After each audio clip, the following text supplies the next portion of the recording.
Hello, thank you for joining us. This is Movie Grade. I am your host, J.R. Alva. I am a voice actor and movie aficionado, and I am joined here with. Hi, I'm Jay Anderson, a manager and head commentator at PWL. Hi, my name is Victor. I am a movie lover and writer. Thank you for joining us, guys.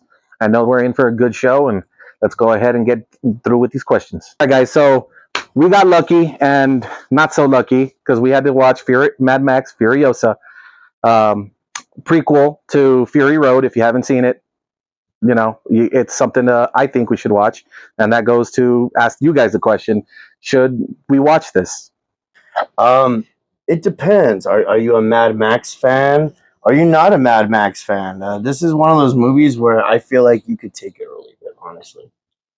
Well, you have to be a fan of either franchise or George Miller. George Miller has a sort of action style that's very popular, that's influenced everybody for several years. Did you guys think this was a good or bad movie?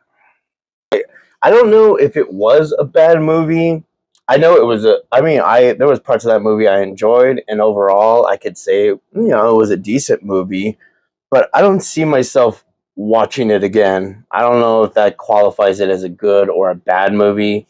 To me, I feel like we're in the middle of the road. If you like Mad Max, if you love Mad Max, Our Fury Road, it works.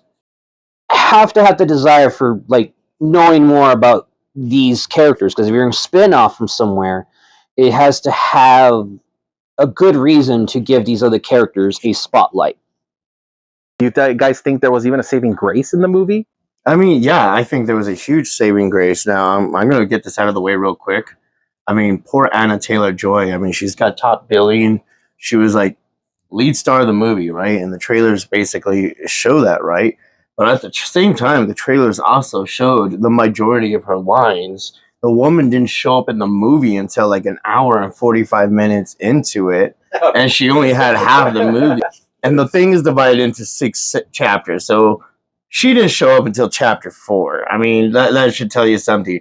But to answer your question, is there a saving grace? I would say yes, and it's none other than the God of Thunder himself, Chris Hemsworth. Jesus Christ, what an amazing job that guy did. I think he did awesome too.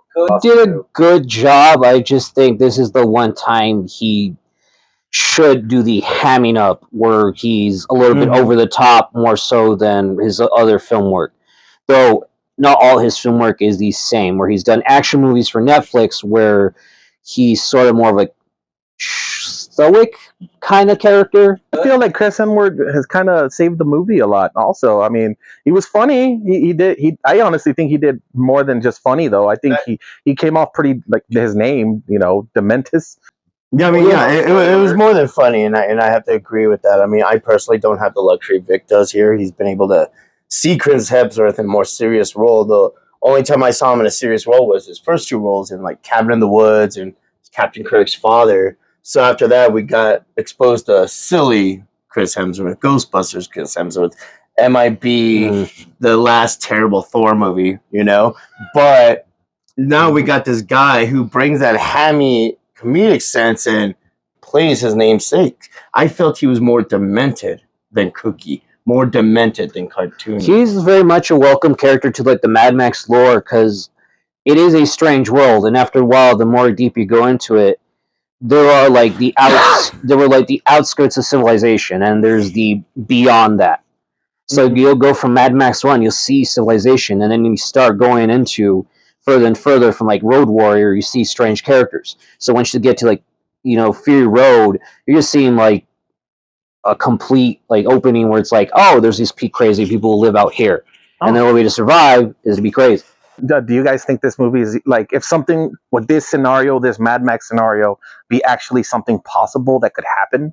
I thought we were already living in Mad Max world. I mean, in theory, it's possible. If you play a Fallout game, you understand that the Fallout games show you a world 200 years post an apocalypse. Granted, it's a nuclear one, not quite. Well, Mad Max kind of hint at a nuclear apocalypse, but they also hint that ecological, like the Earth basically was affected. So one thing that was pointed out to me, and of course I should have said this a long time ago, mild spoilers, but there was a point where at the Citadel we had the leaders there talking about the history of war. You know, we are always going through war and stuff like that. And the way the society worked, again, this is coming from somebody who just got into the Mad Max series, you know, so it's great that they could explain how that world works. And in this world, war has never been off the table as a priority. In this new world, there's three manufacturers: food, bullets, and gas. And that should tell you that in a realistic sense, yeah, I think this is plausible, because isn't that already the priorities in every nation at this point? Because like, well, even for examples from like TV is like Walking Dead. In the middle seasons of the series, where they have what was it? They have certain places that are under control of a villain. Like what was his name? The governor. Not the this is the governor. The one after the governor with the bats. Negan. Yeah, where he had several places he controlled for various resources, and he sort of built up. This is called like not a really. It's not really trade, but it's a trade for. Well, I guess so much when the structures of government goes down, we could always count on the warlords to govern us in the end, I guess. And after a while, basically trade functions on what can you do for me. Exactly. So I guess in a plausibility, yeah, it's very plausible. I agree with you guys. I honestly do think that this could be something that could happen. Do you guys think the plot was well thought out? Was it a good plot overall? It's a simple plot of revenge. It's a revenge plot. So, I mean, you can't really get a revenge story wrong, but it has happened before. Personally, I think the movie had a good plot, but I'm looking at it from a different point of view. This is, guys, this is my first Mad Max movie, and I had no point of reference. So I'm the guy who's watching the Star Wars saga, but I'm starting with the Solo movie, you know? So I'm a little like lost here, but overall, I can say that I wasn't. It stood on its own. And overall, you can't really get a simple revenge plot wrong. I mean, without a good villain, a revenge plot doesn't hold up. But without, like in general, a story without good antagonist to the protagonist, or any situation that challenges the protagonist, you can't get it wrong.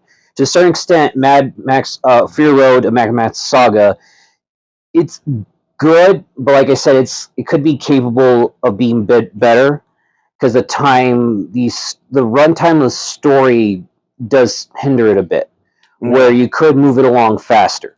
It is a interesting story where Furiosa was an interesting character, but necessarily a lot of the elements could be done in a more concentrated way.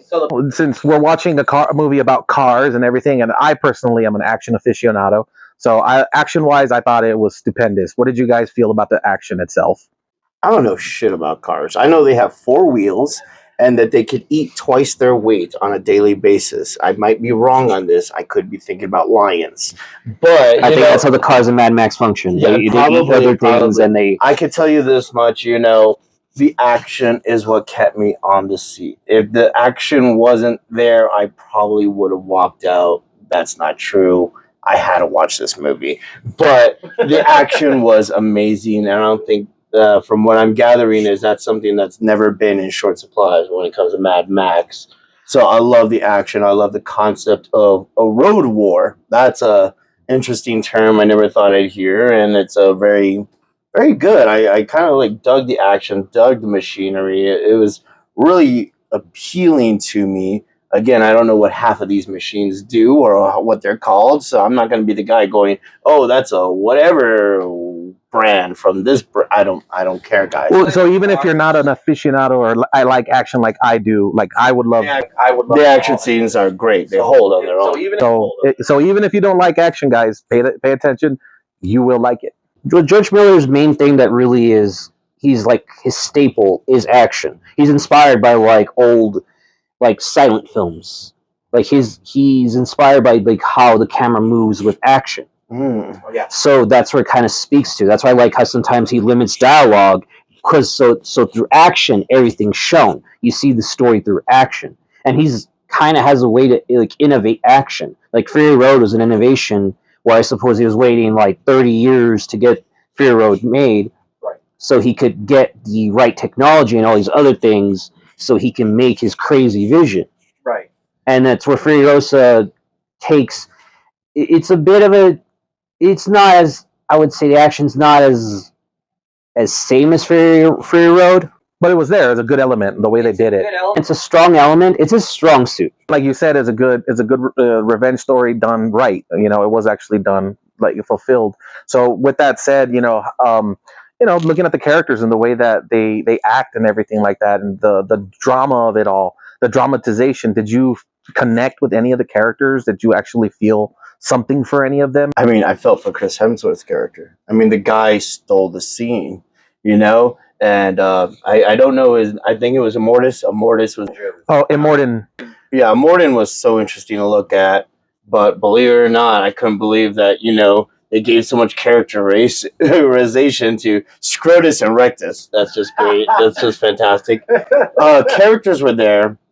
I love the characters. I love character-driven stuff, so that's really great. But this wasn't a character-driven movie. Furiosa didn't drive the story. She was a part of the story. Chris Hemsworth drove the plot of all the things that were going on in the background, but she was a reactionary character, and that's going to happen with a revenge story. Right. But for me, it kind of gave me that disconnect. I wasn't into Furiosa as much. She didn't strike me as a compelling character. Right. So much. And it's not so much that, I didn't get it or anything. I get the stoicism and I get the silence, but to me, she was just like there. I get the story is about to be about her, but I didn't care about her. I was more interested in the world around her. And I think that's really bad, especially if the movie's named after you.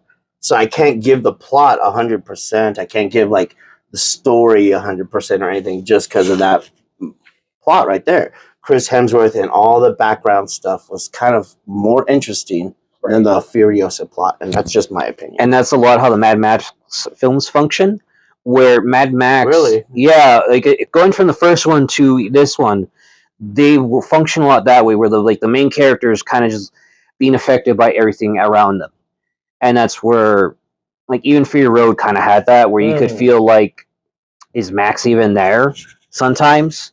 But wow. And I agree with the Furiosa thing. I necessarily sometimes, where some of the villains really drove the movie. Where you had the Dementis, you had Immortan Joe, you had... I don't remember the name because I don't get the name of the guy from Bullet, the lead farmer or the bullet farmer, and then they don't the guy with the weird nose who was in Fury Road. Yeah, he looks like a representation of greed itself. Right? Yeah. All he needs is pig ears, and he can And those cod pieces, bro. Those cod pieces. Oh, your fashion in that world represents you, and an idea where it's like, hey, look at this is my representation. They're trying to go who's the bigger man here? Who's the bigger figure here? And not just metaphorically, obviously. Yeah, they're and also the way they put it on every other goons or henchmen or the people under them. It's like, yeah, I control you, and this is really how much they control.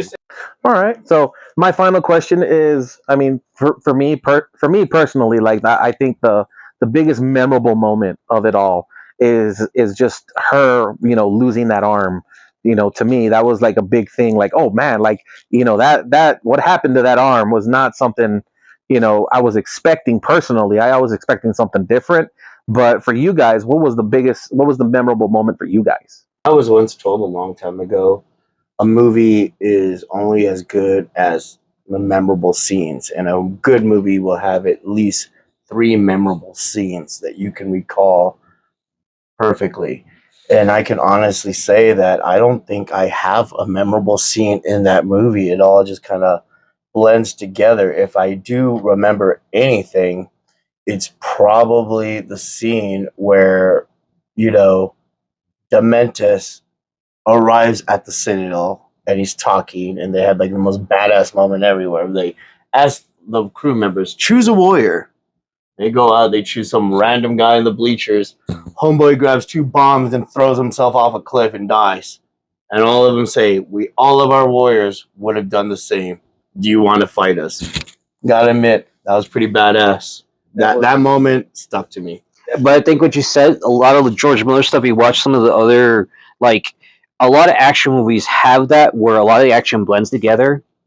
so you're not quite certain how to differentiate all those action things. I think some of like the Mad Max movies like do that the same thing too. It's kind of not too negative. It's not so much a negative, but it's sort of like a thing that overshadows a lot of things. So it's not just me that shares that opinion.